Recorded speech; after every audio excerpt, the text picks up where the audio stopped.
Pilipino sa kanilang kultura. GMA MC Breaking News wins big at the Asian Academy Creative Awards 2025. Best Short Form Non-Scripted at Fort Leach Inokyu. Best Short Form for Intellectual honored by powerful storytelling. Content that empowers every Filipino. GMA MC Breaking News on News Authority ng Filipino.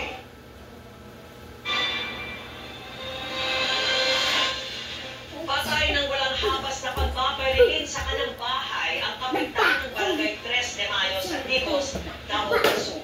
Huli ka mang krimen dahil naka-livestream ang biktima. Nakatulog si Arjun Relator ng GMA Regional TV. Nagla-livestream si Barangay Captain Oscar Dudong Pupol Jr. sa kanyang garahe sa Digos, Davao del Sur kagabi nang may dumaang ulang sakyan at umanaw ang mga putok ng baril.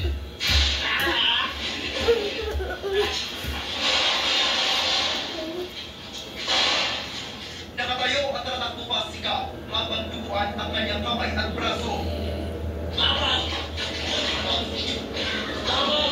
Bago ang pamamaril ay may mga binaging sika na personalidad sa kanyang live video. Anong gitlaak na ninyo sa Kapitan Dudong Bukol? Isang pagpilin ang pinapasok sa pikaw na nag-endorso ng plata sa kanya. Dinala sa ospital ang biktima, ngunit dead on arrival siya. Ang mga taga-suporta ni Kapitan lumagsak sa labas ng ospital.